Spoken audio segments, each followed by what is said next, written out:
You're listening to Reputation Antistress podcast, created by Sergii Bidenko. How to act before, during, and after reputational crisis.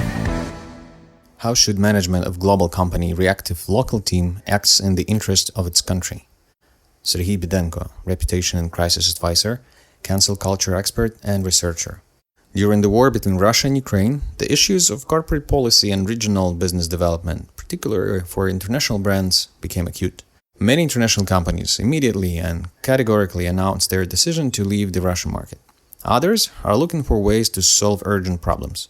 Save face, but not lose profits, not provoke a series of conflicts in local Ukrainian offices. A team of experts from Yale University has created and updated the database on the status of international companies in Russia. Using both publicly available sources such as government regulations, tax documents, company statements, reports of financial analysts, Bloomberg, FactSet, MSCI, S&P, Capital IQ, Thomson Reuters, business media information from 166 countries, as well as private sources and a network of over 150 company insiders, whistleblowers, and executives. With the situation, new challenges appeared for the CEOs and board members of international companies, requiring the transformation of development strategies and approaches to corporate communications. Selection of anti-crisis strategy. Very often, the headquarters of the largest international companies are geographically far from their units, and their perception of problems differs. The retail giants like Auchan and Metro can be used as examples. From the first day of the war, their Ukrainian offices began to help volunteers' territorial defense, while in Russia, the networks continued to work.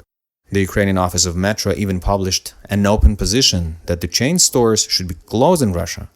The reciprocal position of the retailer's headquarters was shocking. We will determine the company's development policy ourselves, but you will literally be punished for such public statements. This case is a double-edged sword. On the one hand, the company's CEO and the board of directors require each unit to fulfill the set of KPIs. On the other hand, they are responsible for reputational risks, which lead to financial losses, among other things. The CEO and the board of directors will not manage to maintain neutrality or ignore the situation. They need to choose one of the strategies for further communication, both within the company and with external stakeholders. The first scenario is a risk avoidance strategy. This is a long game when a company avoids risky actions but loses local markets share and revenue. McDonald's was not afraid to follow this path. In Ukraine, the network was closed from the first day of war and will not resume work until the end of hostilities. The financial losses of fast food are enormous, but local managers have excluded all possible risks for employees and the guests. In the risk avoidance strategy, the global office analyzes all the external factors and listens to the position of the local unit, which explains which company policies are unacceptable in its country and asks to take action in response to the external factors. The CEO and management of the company take into account the arguments and transform or completely stop work in the region, realizing that local specifics can have a huge impact on the company's activities as a whole. The second option is risk evasion strategy. The local unit, trying to minimize problems in the market, informs the global office that if it does nothing at the worldwide level, the brand will be perceived as problematic. Choosing the risk evasion strategy, the headquarters take steps to minimize them. For example, it reduces the market share and the volume of investments and makes rebranding. This is a kind of a semi-action on the part of the global office designed to delay the negative consequences for the businesses and gives corporate lawyers time to take steps to minimize the impacts of staff cuts and accounts closures. Procter & Gamble, Unilever, the Nestle, they chose this strategy this spring. They announced they would stop investing in Russia but did not stop the supply of the products and the operation of local plants. In the corporate world, shifting responsibility for a crisis to third parties is prevalent. A risk-sharing strategy can be a pre-verified and prompt response to a force majeure.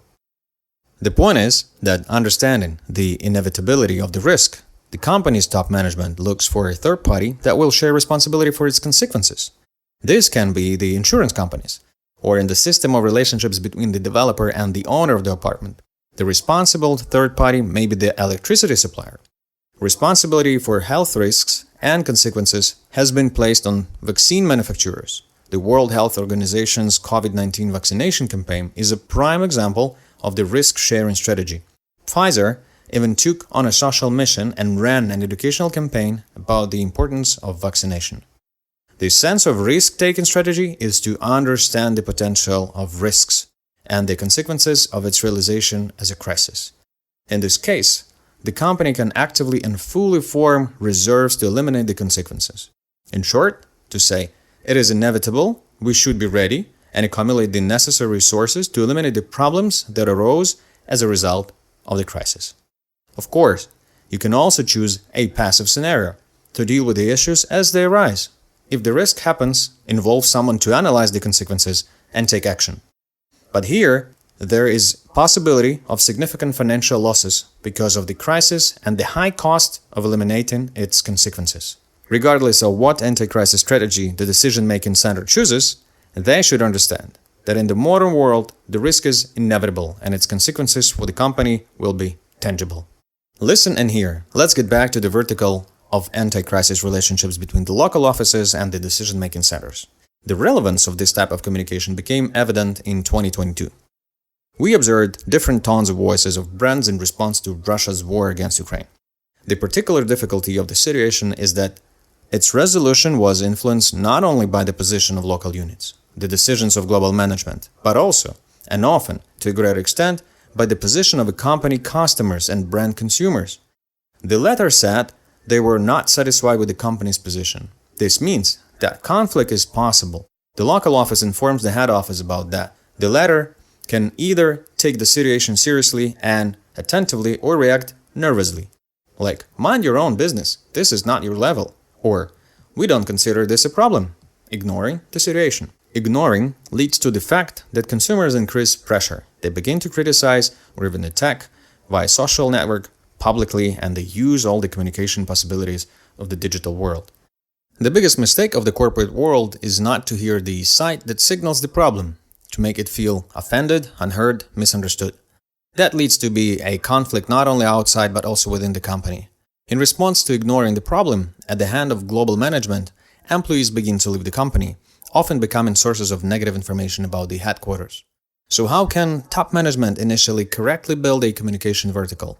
In our case, the company's local team becomes the global office's primary stakeholder.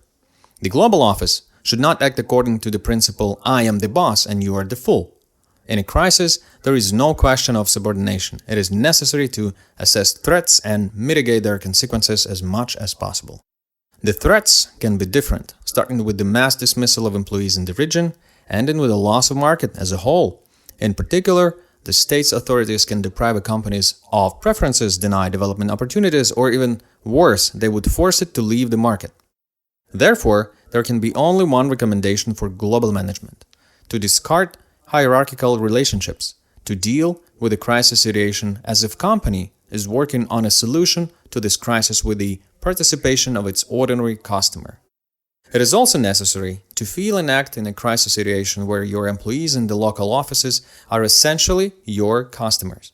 They look for a way out of crisis with empathy and attention to the customer's interests. In such cases, the company tries to be attentive, empathetic, and apologetic in personal communications and public manifestations.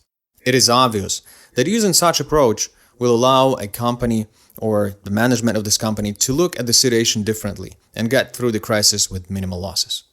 Assessing reputational risks focusing on future. Global brands that left the Russian market in response to the military escalation found themselves in an extremely difficult situation. Russia is essential to them in terms of sales and profits. From the point of view of corporate financial statements, the Ukrainian market is losing significantly. But in the current situation, the choice to be or not to be in Russia is obvious for one simple reason: reputational risks. In today's world, reputation is 70% of companies' value. And strategically, the risk of loss of reputation is more significant than the financial losses from a closed restaurant chain, car production, or exit from retail. For the businesses that are now betting on short-term and remain operating in Russia, long-term losses will be very tangible. The company can fall under sanctions not only in Ukraine, but in the European Union and the United States of America. It will be refused cooperation from the world banks and investment funds. There will be problems with attracting highly qualified personnel to work. It is essential to understand that the crisis related to ignoring the position of the local office in your country is closely watched by the leaders and employees in other countries. Therefore, global management must take into account that the sustainability and efficiency of their business in one or more regions really depends on what actions and decisions are taken in one country.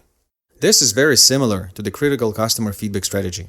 They need to be written as if it is addressed directly to the author of the feedback, but in fact to other people who can read it, because there are thousands or dozens of thousands of these people.